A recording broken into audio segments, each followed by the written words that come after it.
नमस्कार मंडळी, शेती माझे दैवत या यूट्यूब चॅनलवर आपले स्वागत. बघा, इकडे सुरू आहे कोळपणी. जवळजवळ 8 दिवस झाले पाणी सुरू होता आमच्या इकडे, आणि या शेतात काही वळाणी या ठिकाणी झाली नव्हती. तर आताच या ठिकाणी वळाणी झाली आहे, त्यामुळे इकडे कोळपणीसुद्धा सुरू आहे. आणि त्या कोळपणीच्याच मागे जे केना होता, तर तो केना काही चांगल्या प्रकारे या ठिकाणी पूर्ण सडला नव्हता. तरी भरपूरच केना या ठिकाणी तणनाशकची जी फवारणी केली होती त्याचा खूप मोठा रिझल्ट या शेतात मिळाला आहे. तर त्यामुळे भरपूरच केना या ठिकाणी सडून गेला होता. आणि मागेच जो कोळपणी सुरू होती, त्या कोळपणीच्या मागे जो केना पडला होता, तो केना या ठिकाणी उचलून घेणं सुरू आहे. तर 7-8 बायासुद्धा माझ्यासोबत या ठिकाणी होत्या, आणि मी सुद्धा इकडे काम करत आहे. परंतु जे या ठिकाणी व्हिडिओ शूट करायचे आहे तर मीच करते. तर भरपूर काही मी या व्हिडिओत येत नाही. तर असं या ठिकाणी काम आमचं सुरू आहे. आणि मागच्या वर्षी तर इतका सारा केना या शेतात होता, तर जवळजवळ टिपणीनंच या ठिकाणी निंदावं लागत होतं. आणि आता तर कसं की खूप असा फायदा या ठिकाणी तणनाशकचा होत आहे. आणि हे जे शेत आहे, तर महादेवाच्या शेतात इकडे निंदण सुरू आहे. तर सोयाबीनसुद्धा खूप छान इकडे दिसत आहे. आणि बघा, या पट्ट्यासुद्धा किती काळ्या दिसतात. तर जी आपण डवरणी म्हणतो, कोळपणी म्हणतो, तर त्याचा खूप फायदा शेतात होत असतो. तर इकडे एकदाच या ठिकाणी कोळपणी झाली आहे, कारण की इकडे वळाणीच नव्हती या शेतात. तर अगदी पाणी या ठिकाणी वाहत होतं, आणि आताच कुठेतरी इकडे वळाणी झाली आहे. तर आजसुद्धा खूप पाण्याचं वातावरण या ठिकाणी आहे. आभाळ बी अगदी या ठिकाणी आलं होतं. तर आता काय माहीत पाऊस येतो की काय, तर काही कळत नाही. हे बघा, किती गांजर गवतसुद्धा आहे. गांजर गवताचा बिन काहीच उपयोग औषधाचा झाला नाही. तर गांजर गवत अगदी जोमाने या ठिकाणी वाढत आहे. आणि खत युरियासुद्धा या सोयाबीनला फेकला, आणि त्याच्या मागेच या ठिकाणी डवरणी सुरू आहे. कारण ज्यावेळेस आपण खत गीत शिपतो डवरणी केल्यानंतर, नक्कीच ते कालं होत असतं. म्हणून इकडे खतसुद्धा सकाळीच शिपवून दिला आहे ना. हे बघा, हा केना अर्धवट या ठिकाणी मेला होता, आणि अर्धा केना तर हिरवागारच होता. त्यामुळे मी बायांना सांगितलं की ओट्या करून घ्या, आणि हा केना जो आहे ते ओटीत घेऊन आपण शेताच्या बाहेर तिकडे टाकायचा आहे. कारण की केना जो आहे तो खूप मोठा असा त्याचा या ठिकाणी शेतात जो पसरत असतो, आणि त्यामुळे कसं की मालाचं खूप शोषण या तणामुळं होतं. तर आपण नक्कीच निंदताना या केन्याची या ठिकाणी काळजी घेतली पाहिजे. या शेतात इतका केना झाला होता, तर 2 वर्षा अगोदर जवळजवळ 8 ते 10 दिवस शेत निंदायला लागत होतं. आज तर 10 बाया मी आणल्या आहेत. तर नक्कीच हे शेत निंदण या ठिकाणी होत आहे. आणि आता थोडाफार पाऊससुद्धा इकडे सुरू झाला आहे. तर आता पाऊस येतो की काय, तर शेतकऱ्याला मोठं टेन्शनच या ठिकाणी असतं.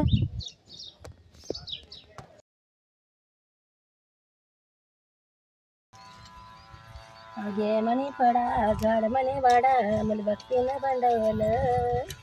अगे मनी पडा झाड मनी वाडा, मला भक्तीनं बंडवलं.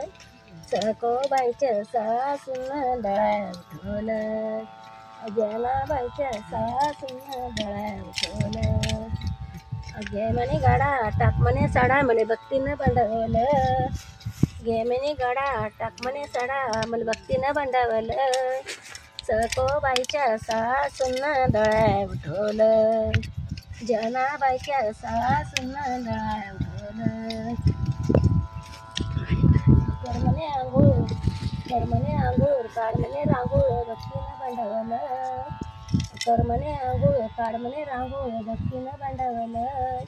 सकोबाईच्या सासून डळा उठवलं. सकोबाईच्या सासून डळा उठवलं. कर्मनी शेवा खाय म्हणी मेवा, भक्तीनं बंडवलं. कर्मनी शेवा खाय म्हणी मेवा, भक्तीनं बंडवलं. सकोबाईच्या सासून दळाय ढोलक, सखोबाईच्या सासून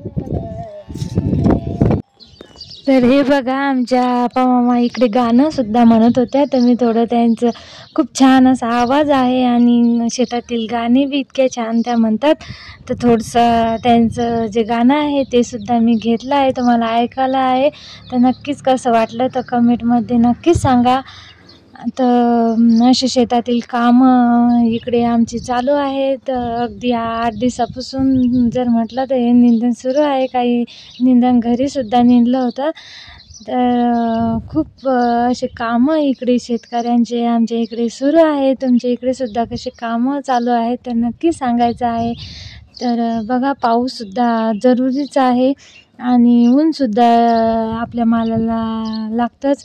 त्यामुळे आता काही दिवस ऊनसुद्धा इकडे मालाला पाहिजे. त्यामुळे कसं की मालसुद्धा असा जोरात इकडे वाढत असतो. तर हे बघा मंडळी, अजिबात तण काही शेतात जास्त नाही आहे. खूपच रिझल्ट या ठिकाणी तणनाशकचा भेटला आहे आणि डवरणीसुद्धा 2 वेळेस झाल्या आहेत. आता सुरू झाला आहे जोरात पाऊस आणि खूपच पाऊस आता इकडे चालू झाला आहे. आणि जे महादेवाच्या शेतात पहा तर इकडे किती फायदा या मंदिराचा झाला आहे. तर आमच्या सगळ्या बाया तिकडे पळत गेल्या होत्या आणि माझं सुरू होतं इकडं पसारा आवरणं. त्यामुळे मी आणि आमच्या पमाई इकडेच बसलो आहे छत्री घेऊन पावसात, आणि तिकडे त्या गेल्या होत्या पळत. तर खूप फायदा मात्र या सभामंडपाचा इकडे झाला आहे आणि त्या तिकडे जाऊन बसल्या होत्या. तर पाऊस बी ऐन वेळेवरच या ठिकाणी आला आहे. तर आता काही निंदणाची खूप इकडे फजिता होणार आहे, कारण शेतात खूप चिखलसुद्धा, कारण पहिलीच वल जमिनीत होती आणि ती वल काही एवढी काही पांगलीसुद्धा नव्हती, पण निंदण अगदी व्यवस्थित या ठिकाणी चाललं होतं. आणि आता लगेच बघा हे जे कोळपणी पण चालू होती, तर सकाळीच 9 वाजता ते इकडे आले होते. तर 3 एकर शेत या ठिकाणी कोळपून झालं होतं. अगदी 8 तासच या ठिकाणी बाकी होते. तर आता ते काही या ठिकाणी कोळपणी होणार नाही, कारण पाऊसच इतका झाला की अर्धा तास या ठिकाणी पाऊस हा चालू होता आणि नेमकीच कोळपणी झाल्यामुळे त्या ठिकाणी पूर्ण हा चिखल झाला होता. तर आता काय माहीत निंदणसुद्धा चालतं की नाही.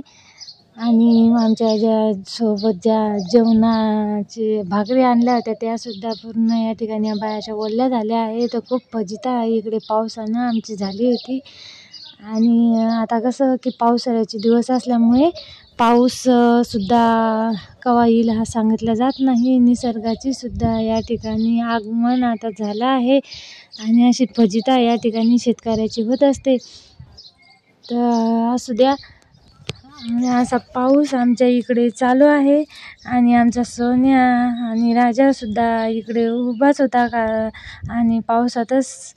तर खूप छान प्रकारे या ठिकाणी या शेताची कोळपणीसुद्धा झाली आहे. आणि आता आम्ही तर पाऊस उघडल्यानंतर निंदणारच आहे, कारण थोडंच या ठिकाणी निंदण हे बाकी होतं आणि तेच निंदून आता घरी जाणार आहे. कारण पाऊस जर उघडला आणि पावसानं जर या ठिकाणी साथ दिली तर लगेच आम्ही हे बघा, तर आता इकडे निंदणंसुद्धा सुरू केलं आहे, कारण मोठं तण होतं. तर बाया म्हणत होत्या की आपण उभ्या नका होणं, परंतु आता या ठिकाणी निंदायचंच आहे. तर अगदी निंदणंसुद्धा इकडे सुरू होतं. आणि ते बघा आमचा रामू तर शेतातच असतो सोबत. अशा ठिकाणी आता या ठिकाणी निंदण झालं आहे आणि आम्ही चाललो आहे घरी. तर असा आता बायांनी या ठिकाणी खूप चांगल्या प्रकारे पाऊस येऊनसुद्धा निंदलं होतं. तर आता वाजले होते 5:15. तर 5:15 वाजताच आम्ही आता घरी बी चाललो आहे. तर असा माझा आजचा ब्लॉग होता. तर खूप पाण्याने या ठिकाणी फजितासुद्धा काढली आहे. तरी पण सुद्धा आम्ही या ठिकाणी निंदण काही सोडलं नाही, पूर्ण शेत या ठिकाणी निंदून घेतलं आहे. तर असा माझा आजचा ब्लॉग आहे. नक्कीच कमेंटमध्ये सांगा आणि प्लीज लाईक, शेअर आणि सबस्क्राईब करायला विसरू नका. धन्यवाद.